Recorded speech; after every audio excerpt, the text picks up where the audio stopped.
से गया अकबर के दरबार में, कहा क्यों विलंब किया। बीरबल ने कहा सरकार मेरे पास एक लड़का है, रो रहा था, उसी में मैं फंस गया। कहा कि कैसे रो रहा है, उसको बढ़िया से शांत करके आया करो। बीरबल ने कहा तू आप ही चलो। कहा हम चलेंगे। अकबर आया, लड़का रो रहा था। कहा बेटा क्या चाहिए तुमको। लड़के ने कहा कि हम घड़िया लेंगे। घड़िया? अच्छा घड़िया लोगे? कहा बढ़िया चुनार वाली संगमरमर की घड़िया मंगवाए, दे दिए। कहा ले लो घड़िया। घड़िया लेने के बाद फिर रोने लगा। राजा ने कहा अब क्या चाहिए। उसने कहा हाथी लेंगे। तो कहा ले आओ भाई हाथी, एक तो दे दो। हाथी भी आ गया और हाथी आ गया तो फिर रोने लगा। अकबर ने कहा अब क्या चाहिए। लड़का कह रहा है हथिया को घड़िया में भर दीजिए। अब बताइए काम कैसे होगा। इसको कहते हैं बाल हट। राजा जिस चीज को हट पकड़ लिया तो पकड़ लिया। तो मैं निवेदन कर रहा था आप लोगों के बीच में कि 3 हट ये बड़ा गजब का हट होता है। और सज्जनों आज कथा का समापन दिन है, आज कथा का विश्राम दिन है। आप सभी लोग प्रेम के साथ साथ भगवान का सबसे पहले नाम लीजिए, उसके बाद देखते हैं बात किधर चलती है। कोई चुप नहीं रहेगा। बड़े प्रेम के साथ आप लोग गाइएगा। तो मैं निवेदन कर रहा था, अब आप लोग सोचते होंगे कि पंडित जी बहक गए। बिल्कुल दिमाग में हमारे है जो बात मैं बताने जा रहा था। पार्वती जी ने शंकर जी से पूछा आप क्यों लौट रहे हो। भगवान शंकर ने कहा पार्वती बता दूं। कहा बताइए। कई स्थान पर मैं इसलिए लौट रहा हूं कि आज से 1000 वर्ष पहले राम कथा हुई थी। आज तक यहाँ की धरती पवित्र है। 1000 वर्ष पहले पार्वती जी ने कहा इतना बड़ा महत्व है कथा का। कहा हाँ। कहा चलिए आगे। जब दोनों लोग आगे चले तो भगवान शंकर एक स्थान पर फिर लौटने लगे। पार्वती जी ने कहा कि उस स्थान पर तो आप इसलिए लौट रहे थे कि 1000 वर्ष पहले राम कथा हुई थी, आज तक वहां की धरती पवित्र थी, यहाँ क्यों लौट रहे हो। भगवान शंकर ने कहा पार्वती यहाँ मैं इसलिए लौट रहा हूं कि आज से 1000 वर्ष अभी बाद में राम कथा होगी। आज से धरती पवित्र हो गई। आज से ही धरती पवित्र हो गई। इतना बड़ा महत्व है। और इस धरती पर तो कई वर्षों से कथा हो रही है। अब आप समझिए कि धरती कितनी पवित्र है। सज्जनों आपके दिमाग में होगा मुजान की धरती है, लेकिन गहराई धरती पर जन्म ले लेता। कहा अगर वहां भी ना जन्म हुआ होता तब उसने कहा तब मैं चाहता कि एक बार रूस के धरती पर जन्म ले लेता। जब लगातार सुभाष चंद्र बोस ने 3 बार प्रश्न किया तो उलट करके जर्मनी का हिटलर ने प्रश्न कर दिया सुभाष चंद्र बोस से। कहा सुभाष चंद्र बोस मेरा जन्म अगर जर्मनी में न हुआ होता तो अमेरिका में जन्म हो जाता, वहां नहीं हुआ होता तो ऑस्ट्रेलिया में जन्म ले लेता, ऑस्ट्रेलिया में जन्म नहीं हुआ होता तो रूस की धरती पर मैं जन्म ले लेता। लेकिन आप भारत से आए हो, आप ईमानदारी से बताओ कि अगर आपका जन्म भारत में न हुआ होता तो आप कहां चाहते कि मेरा जन्म हो जाता।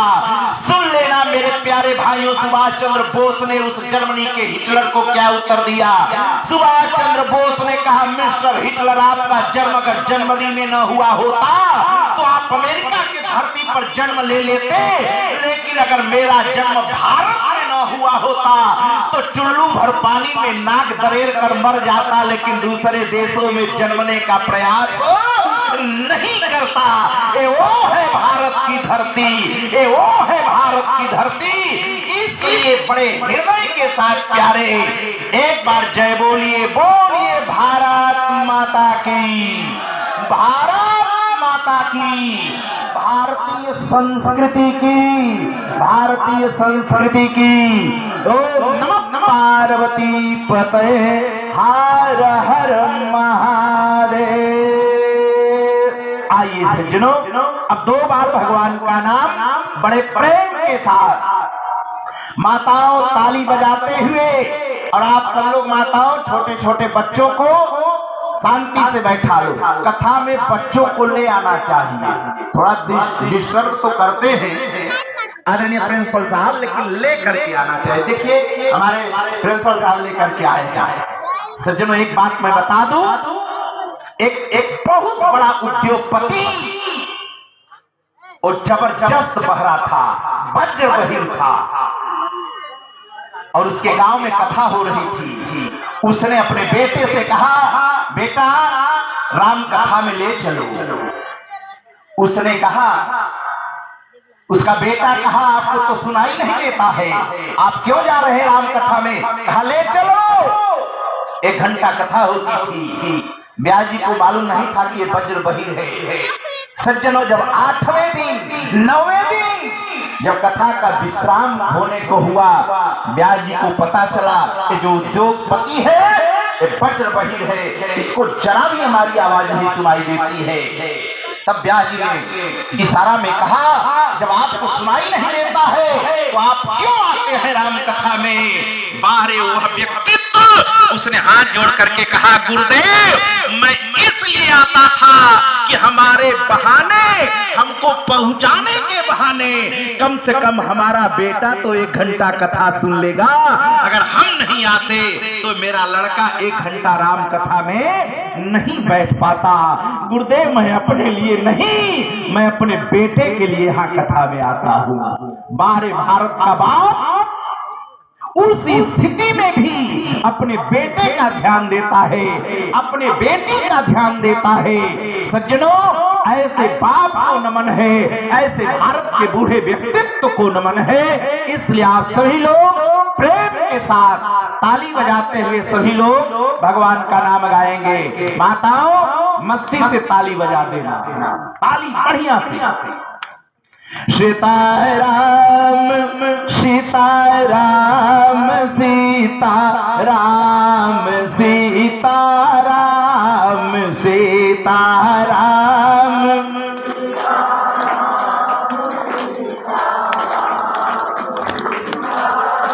अभी 4 आना कसर है, 12 आना तक आप लोग पहुंच चुके हैं। अब की बात पूरा कर दीजिए। सीताराम सीताराम सीताराम सीताराम सीताराम। जय हो।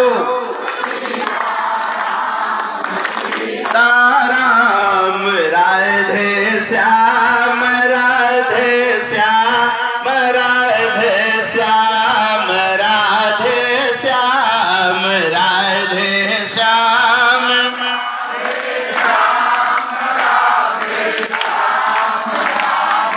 श्याम यह नाम बनाया प्रथम पूज्य गणपति जी को, पल में मिल गया यही अवलंबना सेवरी को। जंगल में लाखों का बेड़ा पार किया, लाखों का बेड़ा पार किया, पहुंचाया हरि के धाम। सीताराम सीता। जय हो। राम बजरंग बली के बल में इनकी महिमा भारी है। ध्रुव विभीषण को भी बूटे प्यारी है। प्रहलाद भी जपते थे, प्रहलाद भी जपते थे निस्वासर 8 याम। सीताराम सीता। हरि बोल। राम ब्रह्मा के 4 वेदों में यह नाम उच्चरता है।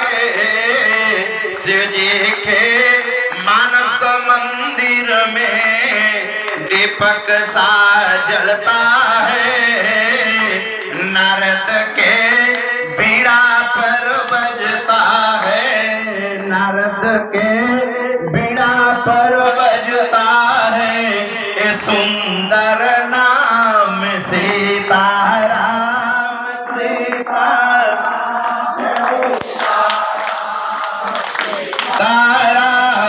राधे श्याम राधे श्याम राधे श्याम राधे श्याम राधे श्याम,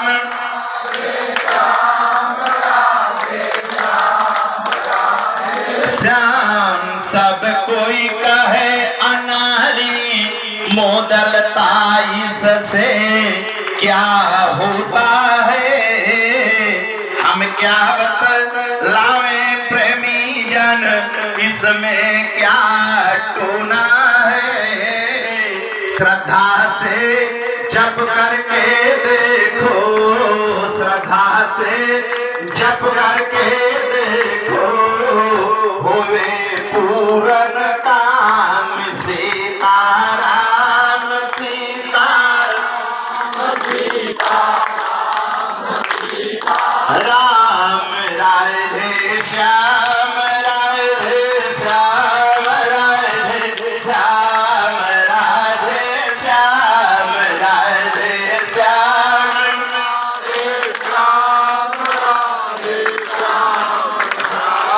श्याम राजा राम राजा राम राजा राम राजा राम राजा राम।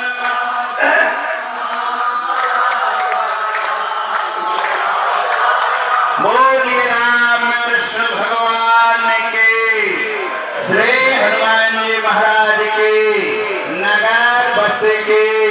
ओम नमः पार्वती पतये, हर हर महादेव। रहाये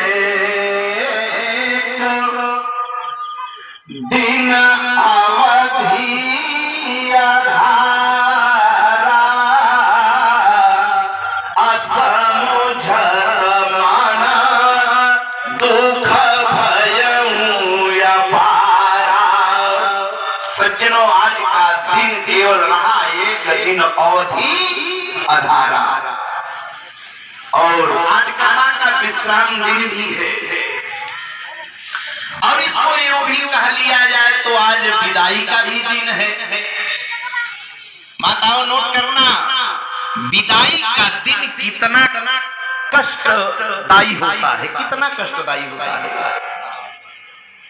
जिस घर से बेटी विदा होती है वहां आंसू ही आंसू छलकता है, लेकिन जिस घर में बेटी जाती है वहां खुशियां मनाई जाती हैं। इसमें भगवान ने जिसको बेटी दिया होगा वो एक दिन रोता है, और भगवान ने जिसको बेटा दिया है वह भी एक दिन उत्सव मनाता है। इसका मतलब क्या हुआ अभी बताएंगे, लेकिन पहले आप अपने बिंदु पर आइए सज्जनों।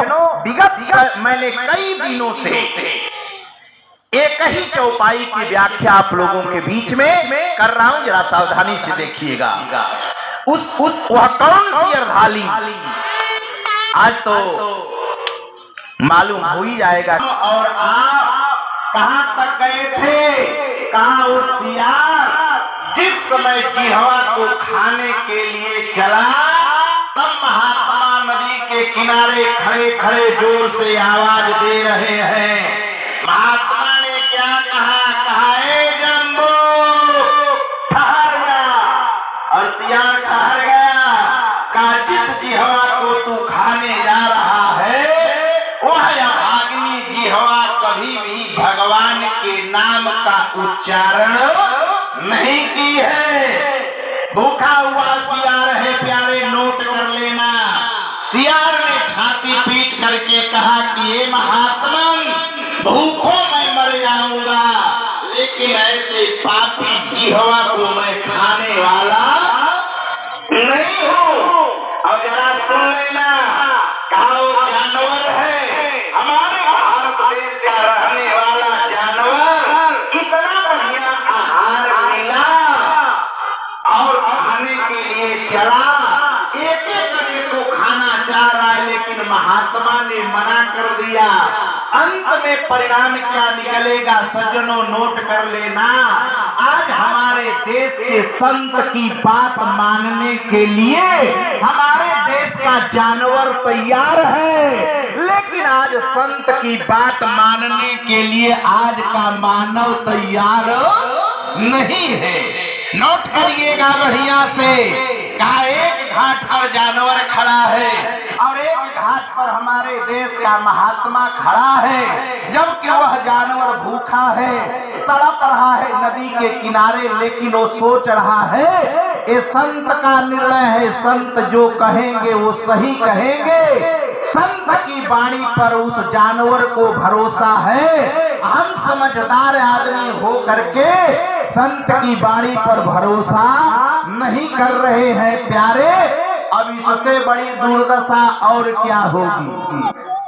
अब जरा सोच लेना, आदमी आज का ठीक है कि जानवर। जिस समय राक्षस राज रावण सीता का हरण करके जब जाने लगा आकाश मंडल से, और भगवती सीता रो रही थी, और सीता जी कैसे रो रही थी। अरे माताओं, हमारे यहाँ शास्त्र में बताया गया, कहा अपने पति का नाम नहीं लेना चाहिए, और आप लोगों को भी बताया गया आप लोगों को भी अपने पत्नी का नाम नहीं लेना चाहिए। लेकिन आजकल तो फैशन चल गया है, आजकल के लोग अपने पत्नी का नाम लेकर के ही बुला रहे हैं। और निवेदन मैं कर देना चाहता हूँ माताओं, कभी भी आप अपने पति का नाम ऐसे बिना वजह के मत लेना। लेकिन जब आपके ऊपर संकट पड़ जाए तो आप अपने पति का नाम ले लेना, नाम लेने में कोई पाप लगने वाला नहीं है। भगवती सीता अपने जीवन में कभी भी भगवान का नाम नहीं ली, लेकिन जिस समय राक्षस राज रावण लेकर के जाने लगा तो सीता जी ने क्या कहा, पढ़ लेना रामचरितमानस को। मैया जानकी बोल रही है, बोले राम राम, हाँ राम पुकारी। सीता जी ने रो करके कहा हे राम, और जिस समय भगवती सीता ने कहा हे राम, एक लोक का आदमी नहीं सुना, आकाश पाताल धरती तीनों लोकों के लोग सुन गए कि आज सीता विलाप कर रही है और रावण आकाश मार्ग से लेकर के जा रहा है। नोट कर लेना, सरकार कहती है कि अब की बार हम आएंगे तो इन माताओं की सुरक्षा करेंगे। दूसरे पार्टी की सरकार अपना झंडा दिखाती है कि हम आएंगे तो हम रक्षा करेंगे। लेकिन माताओं, आपकी संख्या आज भले कम है, लेकिन नोट कर लेना, किसी के हाथ में वो ताकत नहीं है जो आपके मर्यादा को बचा सके। आज इस धरती पर कोई ऐसा न तो सरकार है, न कोई जनता है, न कोई देवी है, न कोई देवता है। आपकी मर्यादा को कोई बचाने वाला नहीं है। आप कहोगे कि पंडित जी देवी देवता भी मर्यादा को नहीं बचाएंगे। कहा देवी देवताओं के बीच में एक नारी का हरण हो रहा है, जरा ईमानदारी से बताइए, कोई देवी आगे बढ़ी, कोई देवता आगे बढ़ा? कोई नहीं बढ़ा। सीता जी जब आकाश में गई है तो नीचे वाले सोच रहे हैं ये बात ऊपर की है, और ऊपर वाले देवी देवता सोच रहे हैं ये बात नीचे की है। यही ऊपर और नीचे में एक अबला की इज्जत जा रही है। नोट कर लेना माताओं, कोई सुरक्षा करने वाला नहीं है। हमारे भारत का आदमी सरेआम एक महिला महिला की इज्जत लूटी जा रही है, लेकिन कोई आगे अपना पैर नहीं बढ़ाया। लेकिन बारे हमारे देश का जानवर गिद्धराज जटायु पक्षी ने क्या कहा रे बिटिया सुन लेना, कहा कि ना बलवा पहिला तन में। ये जटायु ने कहा है सीता, अब पहला बल तो हमारे अंदर नहीं है, लेकिन सीता कान खोल करके सुन लेना, कहा बोला लगी धकिए बिटिया अरण पावर पाव पसारी न जाई, अना बलबा पहिला तन में हम के करी तो हरी गोहरारी। लेकिन प्राण में प्राण रही जब से आए बिटिया तो अकेले ही जाई। कहा वृद्धावस्था हो गया है, सीता पहला वाला बल नहीं है। लेकिन सीता बेटी कान खोल करके सुन लेना कि जब तक हमारे शरीर के अंदर प्राण रहेगा तब तक दुनिया का कोई माई का लाल तुमको ले नहीं जाएगा। और सज्जनों आप जानते हैं पूरा जटायु प्रसंग नहीं, जटायु ने क्या किया, कहा सारे देवी देवता देख रहे हैं, धरती के सारे मानव देख रहे हैं, कोई आगे नहीं गया। लेकिन गिद्ध के लिए क्या आया, कहा सिया के रोवत देखी आकाश में, आयाखी के आगे न पाप सहैले, रावण गिद्ध में का समता, बस पाखी न चोचन से लड़ी गई ने। देश है सब लोग है, अब दिनवा कहवा चली गई ने।